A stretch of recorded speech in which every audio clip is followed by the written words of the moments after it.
UP में NCERT की किताबों में से मुगल कालीन इतिहास को हटा दिया गया है।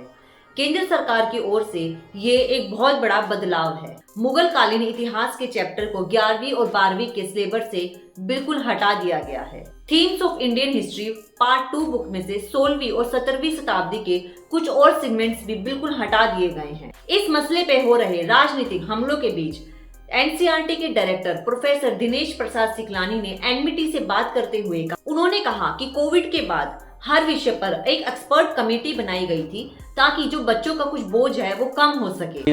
इतने कम समय में पढ़ाई करेंगे, इसके लिए पूरे देश और समाज से ये महसूस किया गया कि बच्चों का वर्क कंटेंट लोड कुछ टेक्स्ट बुक का कम करना चाहिए। उसके लिए रेशनलाइजेशन का प्रोसेस होता है। एक्सपर्ट कमेटी ने हर विषय को बहुत गौर से देखा और उसके बाद डिसीजन लिया कि कौन से विषय हटाए जाएं और कौन से नहीं। उनका कहना है कि एनसीईआरटी की तरफ से कोई भी भेदभाव नहीं किया जाता।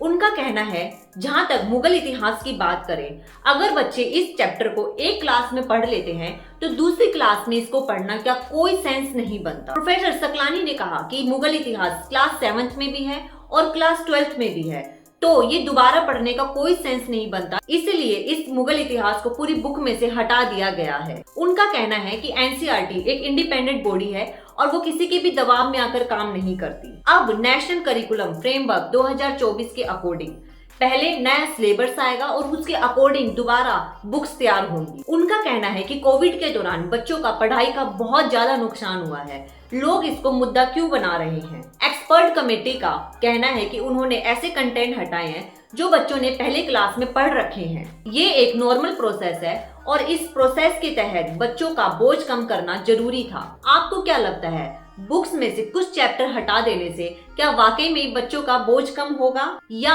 11th-12th की क्लास में जितना डीपली वो मुगल इतिहास को पढ़ सकते थे वो अब नहीं पढ़ पाएंगे? तो आप क्या कहना है कमेंट करके जरूर बताएं। Thank you so much.